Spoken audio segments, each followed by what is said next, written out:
We're back. Hi. We have missed you so fucking badly, and we have missed creating awesome stuff and teaching people amazing stuff, because Blender is still a thing that has to be taught for designers and people that are interested. We are planning on creating a logo animation series where we're going to be trying to teach you guys how to animate logos. We're not only making the logo bigger, we're making it goddamn impressive. We are starting out this series. We have a few videos aligned, but if you have any ideas or inputs or videos that you want to have a breakdown on, or you think that would fit into this series, please comment the link in the comments or type us on Instagram. Our name is @Studio Toricht. Yeah, I don't know if. And also make sure to please stay with us. Make sure to hit the follow button and also this little bell things. And this is going to be the first video of the whole series. But it's also like it's a video that we created ourselves a while ago, and it went viral. Like, we have over 7 million on TikTok and Instagram. We are kind of proud of that, even though it doesn't mean too much. One of the reasons why we didn't talk to you guys for 2 years was we founded our studio officially. We kind of work for this 100% now, or basically more, I guess. So it took up a lot of our time to kind of set up and, you know, get used to the feeling of being like a self-employed person who is responsible for everything that you do. First tutorial now. Yeah. Okay. Have a lot of fun. Also, we're doing this together now. We're always better together. We're funnier together. We're happier together. We're making better work together. So we're going to be doing this together for now and forever.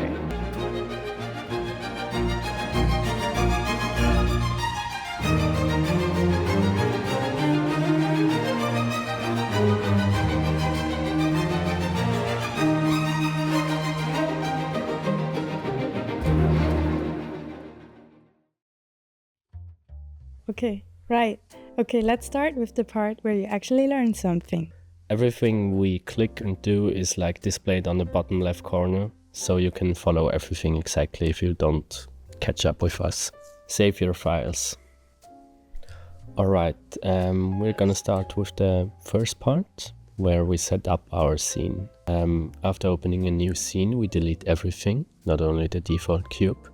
Then we try to work in an ordered fashion, which means we create folders and name them accordingly. Well, that's something that's not only good for if you maybe share your files, as we plan later on Patreon, where you can follow us. It's good for you, future you, especially if you don't open a file for a while. If you are like us, you're probably not going to remember what you did there, so it's really, really helpful if you name your shit properly. Next step is importing your SVG. All our paths are imported as single curve files, so we just grab them, put them in the according folder, delete the other one, so it's nice and tidy. Then we scale everything using the S button and dragging our mouse, and then we will go into the curve options and switch to 3D. After that, the mess that we created looks a bit more manageable. After we join everything, we go into the options of bevel and give the curve some girth, some thickness. You will probably have to work with a very small number. You will have to try yourself what works for you. And after that, you will have to switch the option from half to full. And also maybe increase the resolution of your path a little bit. Then we change the origin point to the center of mass and align it back to the center. That makes it just a little bit easier to work with. That's about everything on how to import your SVG. Now we come to the second level, and it is the animating of the lines. Because right now we have like a full form and we want it to be moving along the cloth, so it makes a very dynamic animation in the end. The animation of the curve is usually done with the start and end mapping, but in this case this won't be working, and that's because we have currently a cyclic curve. To change that, you can go into the edit mode, press F3 and toggle cyclic curve. And when you change that, your mesh looks a bit messed up, but at least you can animate it now. We're gonna fix the problem right now. You go back into edit mode and again type toggle cyclic. We need to subdivide our curves. We just select the vertices where the problem is happening and choose them and subdivide them. Then we choose the new ones and subdivide them again and subdivide them again. So the vertices are a bit more closer together. After that, we manually try to align the thing back together. We just grab the curves, drag them to the end or start point, whatever, and rotate and scale them to fit the form that we originally had. Yeah, and remember, it depends on your icon, logo, whatever you have inside there, but it doesn't have to be like too exact. Alright, and when we go out of edit mode, back into the object mode, we can finally animate our paths with dragging of the slider. We're gonna go to the first keyframe of our animation, press the keyframe button, set it to 0, and then go to the last keyframe, type 1, and again press the keyframe button, and there we have it, a nicely animated curve. So nicely. Not so nicely actually. The timing is a bit off, so we switched the start and end mapping from resolution to spline. With that we get like a linear interpolation of our animation, and it doesn't do like erratic random movements, so we're happy. Now we are finished with animating our paths. Next step is creating a plane for our cloth animation. Okay, first we're adding a plane to the scene, and then we are changing the dimensions of the plane because for this video we prepare it in a like 9:16 format, which is the usual like TikTok, story, Instagram thing format. And then we have to create more subdivisions and more vertices in the file. So you go into edit mode, and then it's really important for the cloth to look good that you create square looking forms. So you first have to create loop cuts with the loop cut tool on the left. You can right click and subdivide the plane further so it can look a little bit smoother, because like one square is basically a pixel in the simulation later. So the more you have, the more smooth it looks, but be careful, because if your computer is not that strong, it's gonna have a lot of problems. Alright, now the time has come to finally add a cloth simulation, animation, whatever. But when we do that right now, everything falls down and doesn't look quite as we expect it to be. Yeah, the way we do that is with vertex groups. How do we make the cloth stick? Yeah, the principle behind that is vertex groups, which we later then use as pin groups in the cloth simulation. It means like we take a little vertex, pin it, and then Blender knows, okay, I'm not gonna move that shit. The first group that we're gonna make is the one that is including all the vertices of the plane. So go into edit mode and then select all the vertices by just hitting the letter A. And then create a vertex group. You see that on the right side of the screen. And we're gonna name it properly because we do that here, always. But then we have to create another group for the border. And by that we just select the border of the plane so we can make that stick to the floor so it won't fall into the infinity abyss. To select it, press Alt and click the border, and so it selects the whole line. Yes. After that we can look at our cloth animation. We go into the settings, scroll down to shape, and in there we're able to like make a selection for our pin group. Right now we're selecting the border that we just made, and if you then play the animation you can see that everything falls down except for the border. This is the core principle behind this whole thing. But how are we gonna do the same thing with the logo? That's gonna be a bit more tricky, and honestly like the whole reason we do that tutorial. We're gonna use a modifier for that, so it works a little bit differently. A modifier is something that you add, but it's non-destructive. So you can, all the time when you use a modifier, you can rearrange them like in the level, and depending on which level they are on, they affect your mesh differently. And we're gonna use one of those effects. We're gonna use the vertex weight proximity one. It's in the edit section of the modifier section. Also, you need to make sure to put it on top of the cloth simulation. We're gonna be choosing our vertex group that we created, which is all. And then we are gonna select an object, which is the curves that we created. Alright, and to see if everything is working, we're gonna switch back into a different mode, in the weight painting mode on the top left. You need to make sure to select the right vertex group. Right now you're maybe in the border group because we edited that one last, but you need to go back into there and switch it to the all group. Now we will have to adjust the settings in our modifier. First of all, we'll select the curve and then switch the thing to geometry and not the object itself. Then we can work with our values a little bit, and you will have to adjust them. Probably it's a very low number, and which just defines like how much of it is like 100% and how much of it fades out. Then we can also change the fall off, which will be for us the sphericals fall off. We found that this works the best, but you can also try out different things. Yeah.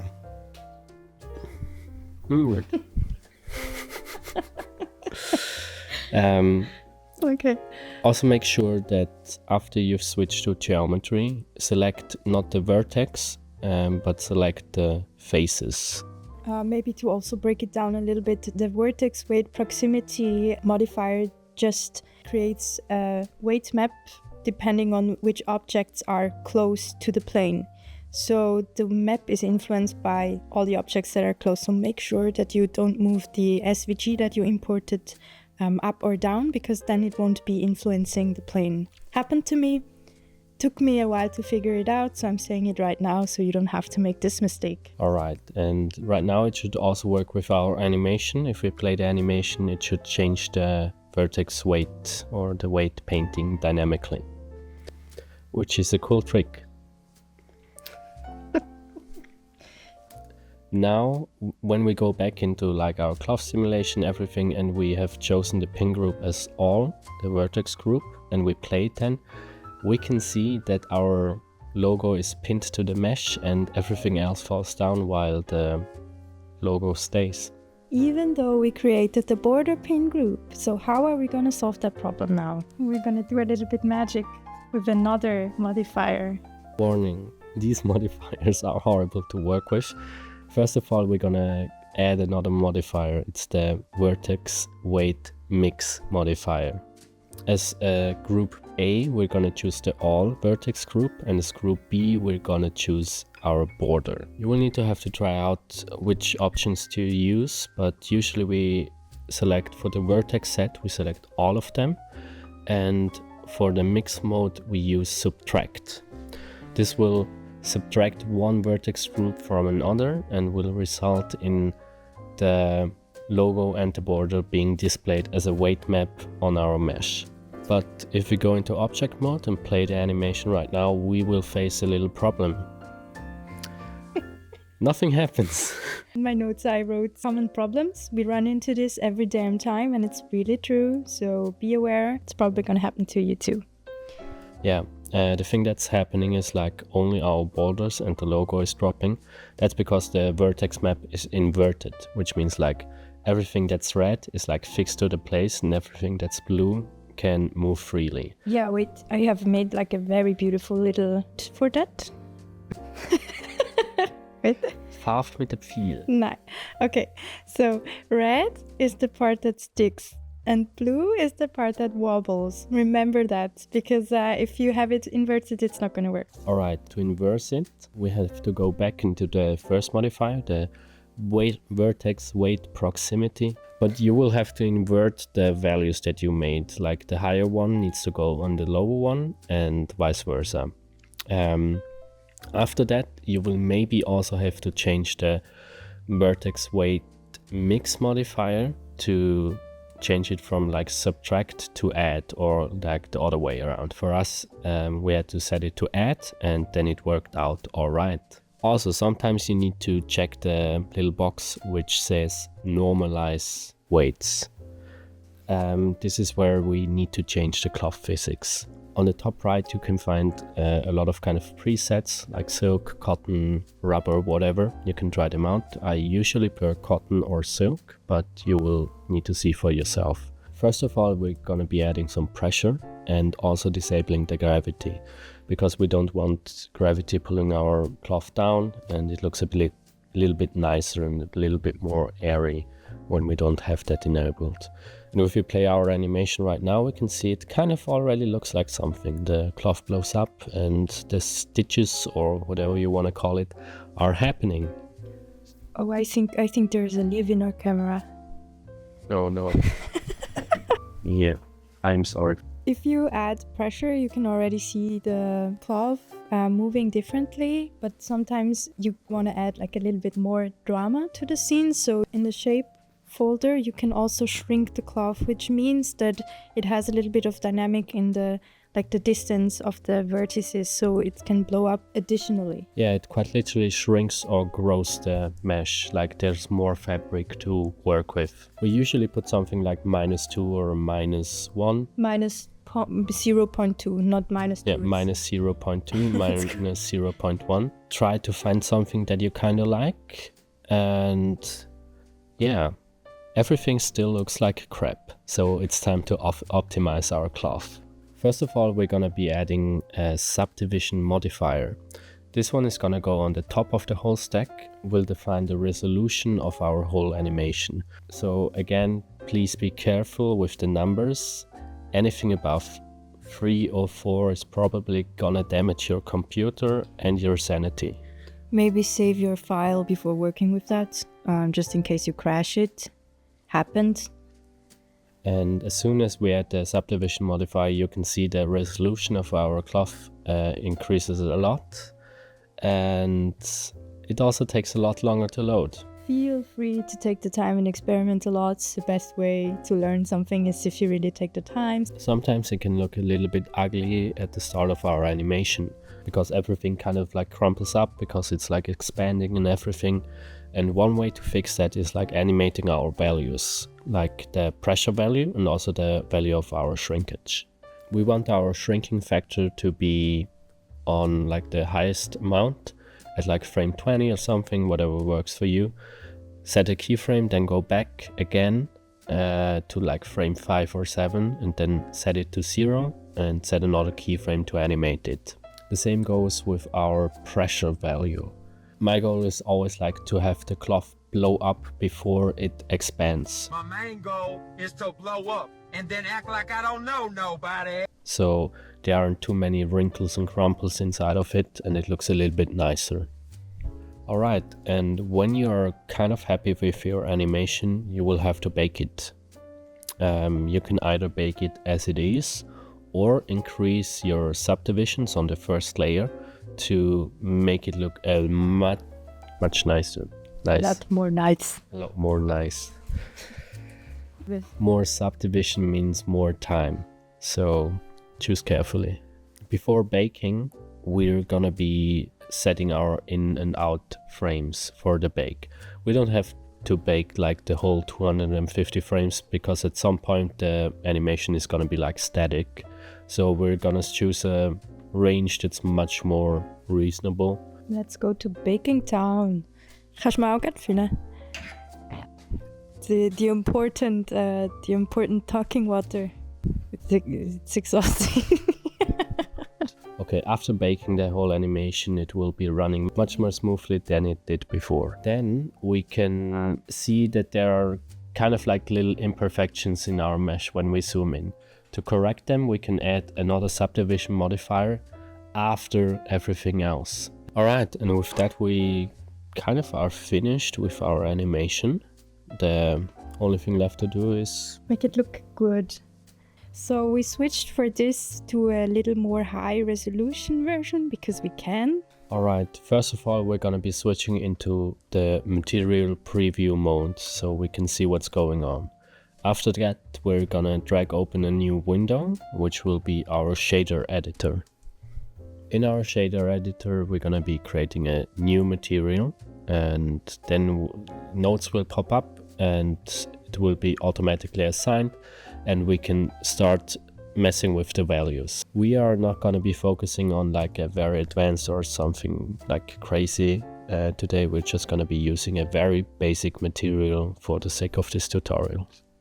Next up we're gonna add a camera. The camera is very important for every Blender project so we can see what the fuck's going on. We're gonna be positioning positioning it above the mesh, we want it to look straight down. So we can type all the values to 0. And after that, we can go to the project settings and change the resolution of our render. We're going to be using the 9:16 format. Then we're going to be moving the camera up to fit the whole scene or like the whole plane. After that, we can switch into the rendered view. Right now, it doesn't look like much. That's because there's no lighting. You have to add a light to the scene so you see something, and you do that by hitting Shift A, adding a light, and we usually go with an area light instead of a point light, which is in the scene by default. Area lights are a little bit more natural and are comparable to a softbox in real life, so the light is a little bit more soft. Alright, as soon as we increase the strength and maybe also the size, we can see there's something happening and it looks quite nice already. Currently we are like in Eevee, which is like one of the render engines that Blender provides, but we usually like to work with cycles. Cycles is a bit more time consuming, but also gives us much more realistic and nice looking results in the end. What's very important is that you switch your render device from the CPU to the GPU. I think not all the people have a GPU, but you should. You should have a GPU. You should do that. If you work with Blender, get a device that has that. Yeah. Alright, then we're gonna go into the world tab. The world tab kind of like means our environment. Right now it's set to like a gray color, which means the darkest spot in our render is gonna be that gray color. If we change that to pure black, we have eliminated every other light source in our scene and can solely work with the lights that we use. We can also change it to another color like green or white or whatever, which will also affect the lighting on our object. We then can open another window, which will be the 3D viewport, which makes it a little bit easier to adjust our light, like the positioning, the size, the strength and everything. You can play around with the settings, with the size, like a bigger light makes it a little bit more soft and a tinier light makes a more harsh light source. In the example of the alien, or in most of our other examples, we have worked with multiple light sources, which not necessarily have to be white. So if you want to give it a little bit more dynamic or maybe enhance special parts of the logo or the visual that you are designing. One last thing. If you're happy with your light and your animation and everything, you're gonna have to set the render settings, and it's really important to take the time to get to know these things because it can have a huge impact on the render time. First of all, we're gonna be making sure that like all our settings are right, like the resolution of everything and also the frame range we can define here. Then we can choose an output path. You can either export an image sequence or you can also export like a finished movie file, like an MP4. We usually prefer to work with image sequences because it allows us to like stop the render and resume it another time, which is quite nice when you have like hours and hours of render time. Also, should your files crash while rendering, has happened before as well, you will not have lost any progress, but it also puts up an extra step where you have to later combine the images to a video sequence again in another program. But if you want to render a video sequence, you can choose the FFmpeg or something, and as a codec you can choose the H.264 as MP4. Alright, there are a few things we can do to like optimize our render settings. First of all, we can change our noise threshold. We can change it from 0.01 to 0.05 or even 0.1. Then we can also decrease our samples. We usually go around like 50 to 200 samples depending on the scene. And you can also use the denoiser. We prefer using optics, but it's only available if you have like an RTX NVIDIA graphics card. And if there's some people working there, we'd really love to have more for free. Sponsor us, please. What also helps is like fast GI approximation, which will change the look of your render, but maybe you like that. then you can use it. It makes it a lot faster. But the most performance gain for like animations you can get in the drop-down menu of performance. First of all, you can disable tiling, and for the second thing is you can use persistent data. This means that Blender doesn't have to reload every file for every frame of the animation again. Alright, and with these settings you can see our render time has decreased from 24 seconds to like 3 seconds. And we could make it even faster. Which is but 700%. Is it? Wait. No, don't make me count. Make me math. That's it. We're done. It's done. Thank you so much for listening to us and watching our new episode. Please like, subscribe, and we will see you next time. Thank you very much for watching today. Have a good evening. Bye. I will have to make the logo bigger. I will see you tomorrow, or next week, or next month, or maybe in a year. But I will make the logo bigger. It's gonna be